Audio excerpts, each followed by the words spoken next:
Welcome to the Biz Easy podcast, where small business is simplified for greater results.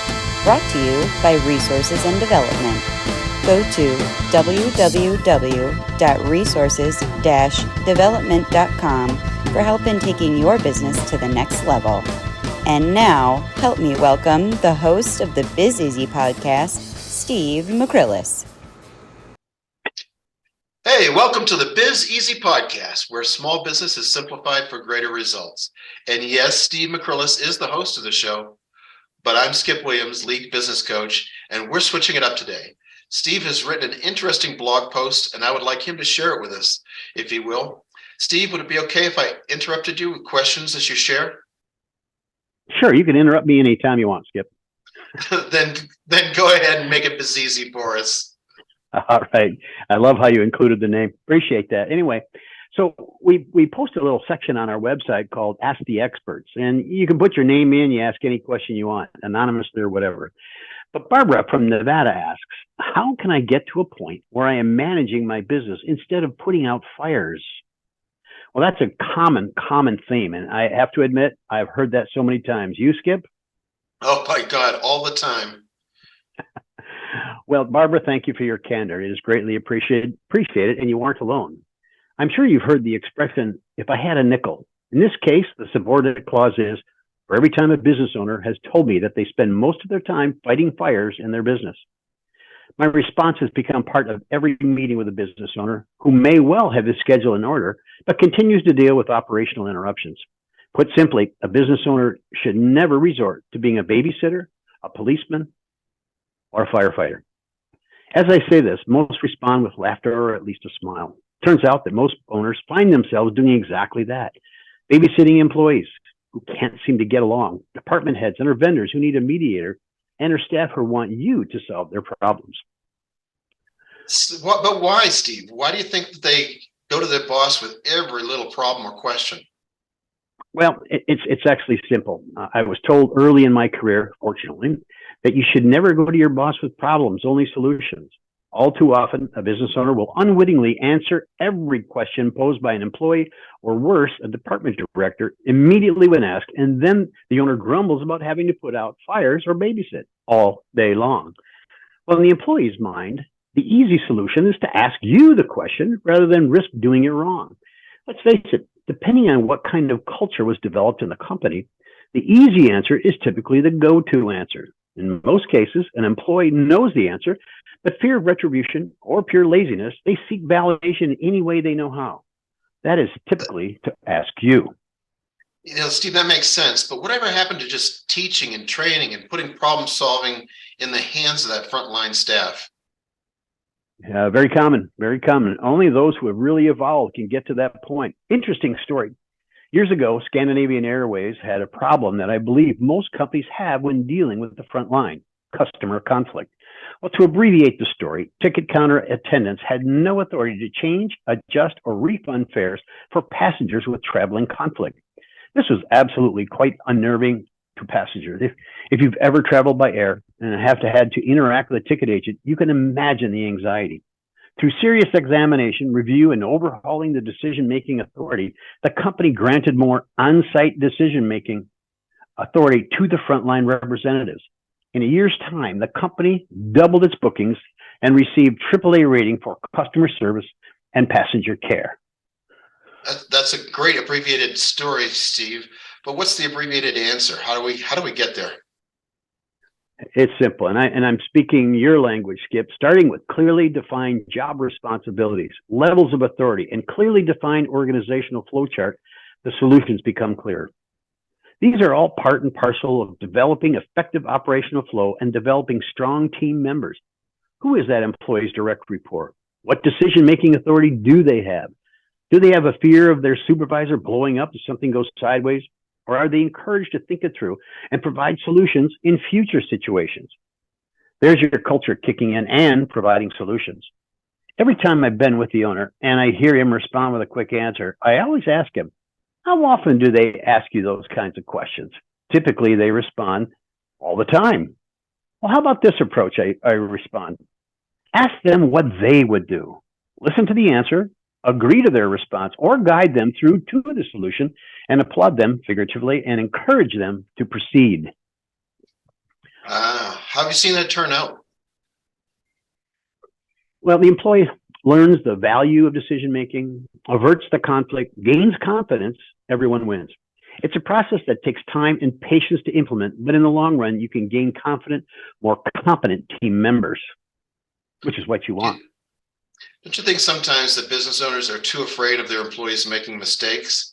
I've had people tell me that I don't make enough mistakes because we can't break new ground until you start making mistakes. Well, if you're not making any mistakes, you're not doing anything. I think it was either Einstein or Musk or one of those people that said that. But if you're not doing nothing, you'll never make a mistake. So it's a simple response. Talk to me more about the firefighting, babysitting, and policing. Well, as for policing and babysitting, a review of company policy is probably a good start.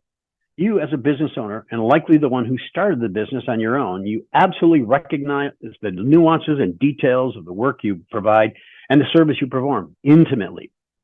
As a business owner myself, I realize that as my staff grows, it is easy to assume that all know the history and circumstances of previous work is somehow understood by all incoming members.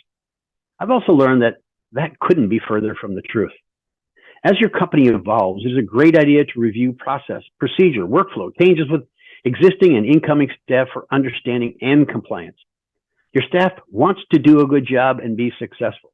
Providing them with proper onboarding, contemporary guidelines, and measures of what acceptable and exceptional performance looks like is essential for them and you to be successful, because that's what you're in it to do.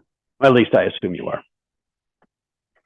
Steve, we aim to help business owners improve. Do you think this goes all the way down to the path of the manager and so forth? As a company who works with businesses to help them effectively means to grow a company staff and improve overall effectiveness, they actually do shift from being firefighters to business leaders. I can tell you with assurance, the results are ultimately rewarding. I have confidence that working on the business versus working in the business will give you great peace and your customers confidence in referring you to others. After all, isn't that the first lesson in marketing? Get others to talk about you the way you talk about yourself. Yeah, so true. And that is the growth pattern, right? The more you grow in your business and go from technician to manager to leader to visionary, the less time you should be spending on the immediate and the more time you should be focusing on the future of your business, don't you think? Well, I give employees the benefit of the doubt. I believe that they want to work there. Although I'm from the generation where you should be happy to have a job, and that's what your boss used to tell you. In fact, the theme of business owners in the past was the beatings won't stop until the morale improves. I'm sure you've heard that. Well, I'm of the opinion now that this generation and the previous generation obviously want the job because they want to engage, they want to do something, they want to put their signature on something. They're not just going through the motions just for a paycheck. So I believe that they do want to be successful, which is why I think they should be provided with an outline of what is good, what is acceptable versus exceptional. Because if they choose to go that exceptional, well, there's rewards for that. Certainly providing more responsibility, additional time off, whatever charges them up. But you take it case by case, but you give them the benefit of the doubt and assume they do want to become leaders. They do want to do more. There are that genre of employees who just want to do the level best at the level least, but you work through that. Yeah, I think as you say, it's more about the fulfillment of today's employee than it is about the paycheck of the employee today. But as a leader, I have always found the best leaders that I have ever followed and who would follow into battle are the ones that you don't want to disappoint. They set your expectations. They pat you on the back when you meet the expectations. They kick you in the butt when you don't, and you don't want to let them down. That they've earned your respect, and you don't want to let them down.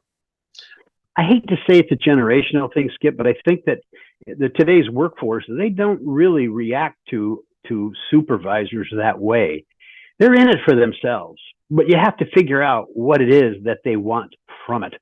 I mean, they're not obviously looking for adulation. They're not looking to make you happy. They're looking for adulation from you for what they did. Now, we've joked about the millennials, and I'm not trying to qualify or generalize, but we used to give them parades when they would do anything, show up for a soccer game or whatever the case. But they do it for their own self-interest. But on the other hand, they want to do it right because they still want to leave their mark. So you have to find that interesting balance. At least I believe that you do. Sounds like they should be entrepreneurs, not employees. Interesting. And I'm going to have to find statistics that will support that, because I believe that that's true.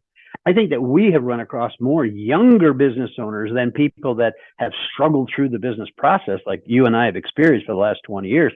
And they get to be 50 and 60 and still haven't understood that relationship between working in the business versus working on the business, because they still want to work in the business because they're still just doing it all themselves. So finding that balance with people and finding the statistics that prove that, I think that would be very challenging and interesting, don't you? Yeah, no, I think though that, because I've seen this over all the different generations since I've been in business, and that is, as employers, we sometimes raise the employee up to the level of celebrity status, and what we're doing is we're breeding our competition. So we really have to be careful. We really have to be careful about the attitudes and the mentalities of the people that we bring on board, and especially the people that we put a lot of faith in. That we're not just that they don't have that entrepreneurial mentality that will eventually have them competing with you instead of helping you to succeed. Well, it's funny that you say that. That brings to mind many, many occasions where I was sitting with a business owner and they had just lost one of their key employees who went out to start their own. And they said, this is not the first time this has happened. Just about the time I get them trained to where they're doing exactly what I want them to, they leave and they go and do it themselves. So my thinking is, if you're training them and you're coaching them and you are essentially taking them down a very narrow path to do it your way, how much individual expression, how much individual nuance do they get to perhaps do it a better way, which is why they left. Are you open to suggestion? Are you open to different means by which you can accomplish the same goal? But if you're looking for them to do it exactly the way you do, point by point, piece by piece, regardless of the manner in which it's done, obviously the cost and the savings and the safety concerns. But if all you're doing is taking them down that narrow path, of course they're going to want to go off that. Whereas if you encourage them, getting back to my statement in my blog, which says when they come to you with every single question and you just right away answer it. Well, how about saying, wait, what would you do? And let them talk through it. Because at first they're going to fumble around and they're going to hope that that's the right answer and they're waiting for some sort of retribution from you. And then when you say, hey, I think I like that, but what do you think about this? And then you essentially craft a different answer and run with it. And you give them that encouragement. I think that's inherent in what you referred to earlier as a manager to a leader. A leader will do that. He'll take his employees down that path and he'll let them make the decision and let them essentially solve the problem if you encourage them to do so. But if you're constantly giving them responses, well, shoot, anything that goes sideways on that, what are they going to do? Well, that's what you told me to do. Yeah, they didn't give you all the circumstances. That's the problem. I think it really boils down to two words. One is mentorship. So and I love the way that you phrased it. Well, what would you do, Bob? How would you fix the problem, rather than giving them the answer? That's a really good beginnings to mentorship. When you mentor somebody, you take them under your wing and so forth. And the other word is loyalty. And you can't expect loyalty from people if you don't first give loyalty to people. And it should definitely be a two-way street. But an employee can't feel like they're always sitting on the knife's edge. What they need to do is feel that they are secure, that they're doing a good job, so that they can prosper within your four walls, but also so them, they don't want to leave you. They feel like they're a team. The two of you are a team. So mentorship and loyalty. You bring up some great points. In fact, I grabbed my pen and I'm going to pencil that down because that is going to be one of our podcasts. Loyalty, giving and getting. No, I think that's great. And I think our time is about up. Let's check the chat line, see if we got any questions. When are you going to be finished? Just kidding. Anyway, that's it for our podcast today. Skip, any final words? Go out there, folks, and make it biz easy. That's a wrap.